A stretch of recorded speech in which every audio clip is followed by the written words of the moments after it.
This is Nick with logosbynick.com, and in today's tutorial I'll be demonstrating how you can use the pattern along path function in Inkscape to create some unique and interesting designs and patterns. And if you'd like to learn more about how Inkscape works, be sure to check out the Inkscape Masterclass, which is a collection of over 60 videos that I created where I go over all of the different tools and features in Inkscape and I explain what they are and demonstrate how they work. We even have a private community where I could personally help you out and answer any questions you have. I'll put a link in the description of the video if you want to check that out. So we're going to get started here in Inkscape. The first thing we want to do is just make sure we're all working with a similar page setup. So I'm going to go to View, make sure you have Custom selected, and then we'll go to View, Zoom, and zoom in at 1:1. And then I want to open up the Align and Distribute menu with this button up here. We're going to want Last Selected chosen from this drop-down. And then I'm going to open up the Edit Objects, Colors, Gradients, and Stroke menu with this button over here. So if you notice here, I have this shape selected. And what I'm going to do is I'm going to use the Pattern Along Path function in Inkscape to take this shape and stretch it out and repeat it around a circle. Now you don't have to use this shape. You can use whatever shape you'd like. You could use a circle or a star. You can create some kind of custom shape if you'd like. But what I'm going to do is I'm going to grab the Circles and Ellipses tool, and I'm going to hold Control and Shift, and I'm going to click and drag on the canvas to create a perfectly round circle like that. And this is the path that I want to make this shape follow along. So I want to take copies of this shape and make it repeat going all along the edges of this circle right here. So what I'm going to do first is I'm just going to convert this to a path. I'll go to Path, Object to Path, and that's no longer a circle or ellipse object. It's now recognized as a regular path. And what I'm going to do is I'm going to open up the Path Effects menu by going to Path and clicking on Path Effects. And what I'm going to do is I'm going to click plus over here to add a new path effect to this circle. And I'm going to look for Pattern Along Path. It should be about halfway through the list here. Pattern Along Path, click Add. And what I want to do now is I want to click on the shape that I'd like to apply around this circle. I'm going to grab the Select tool. I'm going to click on my shape right here. Like I said, you can use any shape you'd like. You don't have to use this here. I'm going to right click this and go to Copy. And then I'm going to click on this circle. And over here in the Pattern Along Path menu, I'm going to choose where it says Pattern Copies. I'm going to choose Repeated Stretched. And I'm going to click on this button over here that says Link Path on Clipboard.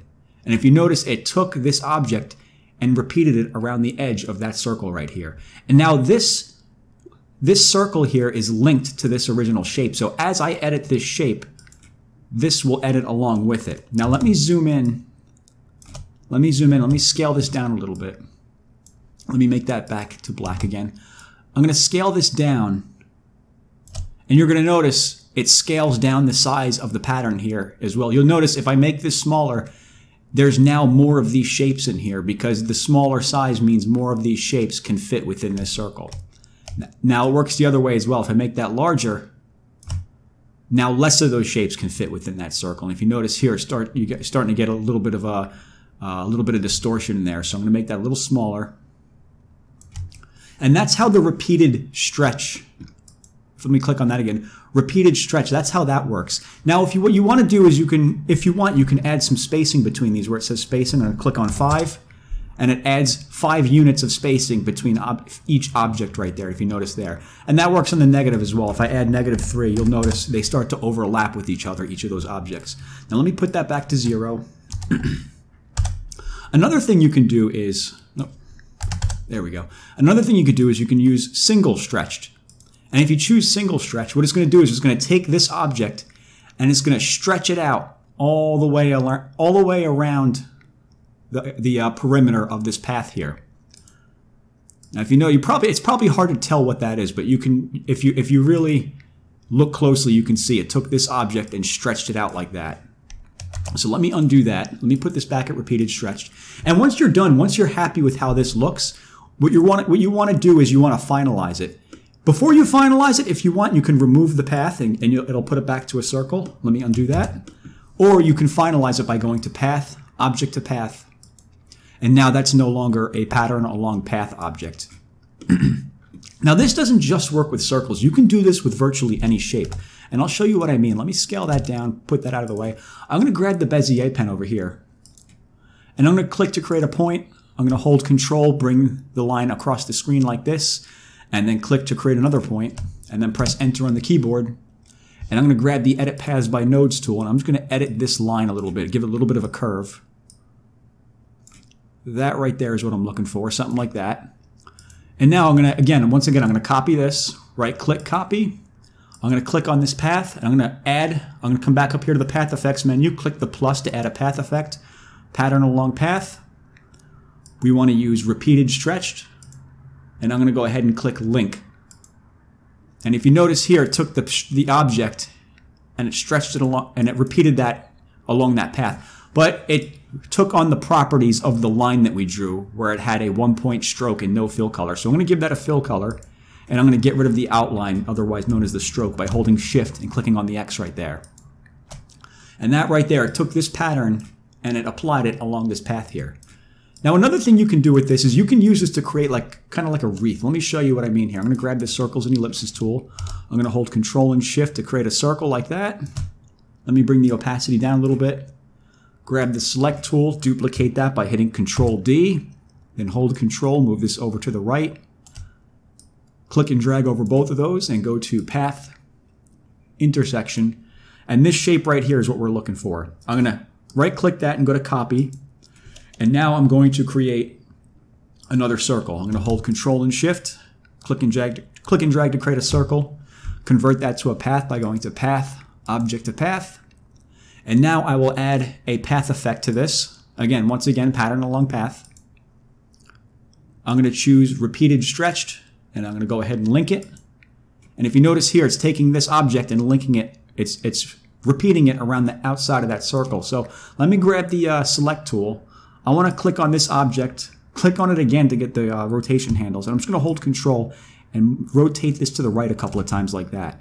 And if you notice here on the left side, we're starting to get what appears to be kind of like, this could be kind of like a wreath, like a wreath of leaves. Let me scale this down to show you. I'm going to add some spacing in there. Let me click on the path effect here. I'm going to add some spacing in there. Whoops, messed something up there. There we go. Let's add 2, see how that looks. Maybe a little less than that. Maybe a little more. Let me rotate this around a little bit. And as you rotate it, it changes the position, as you can see there. Now I like how that looks right there. I'm going to finalize that by clicking on it and going to Path, Object to Path. And I'm going to create another circle inside of there. Let me grab the Circles and Ellipses tool. Hold Control and Shift, click and drag to create a slightly smaller circle than this one. Center it up inside of here, click and drag over both of those and center them up on the vertical and horizontal axis. Path, Object to Path.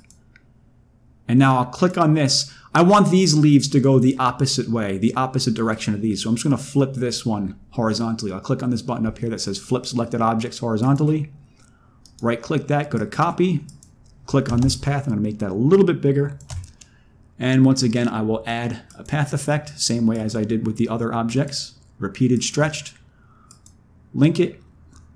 And 2-point spacing like we did before. Let me make that a little bigger. I think I used less spacing than that. Let me bring that down a little bit. Okay, that looks pretty good. Right about there. And I will finalize that by going to Path, Object to Path. And now what I'm going to do is I'm going to break this apart so this is all individual pieces. I'll go to Path, Break Apart. And let me get rid of some of these extras in here. I want to just keep the left side here. So let me get rid of these. Press Delete on the keyboard to get rid of them. And I'll do the same thing over here. Path, Break Apart. Let me get rid of these extras over here. Like I said, I'm just keeping the left-hand side for now. And as you can see here, we have like the left-hand side of kind of like a little accent piece or a wreath like that. Let me bring the opacity of this up. Let me group it together by clicking the Group Selected Objects button. And now I can duplicate that by hitting Control D. Hold Control, click and drag this off to the right. Flip this horizontally. And there you go. Now you could put some kind of design in the middle here. You can create some kind of like little, maybe like an award graphic or some kind of logo with these sorts of decorations on it. But I think that should do it for this video. That's how you can go about using the pattern along path effect with Inkscape. If you have any questions, let me know. And as always, thanks for watching.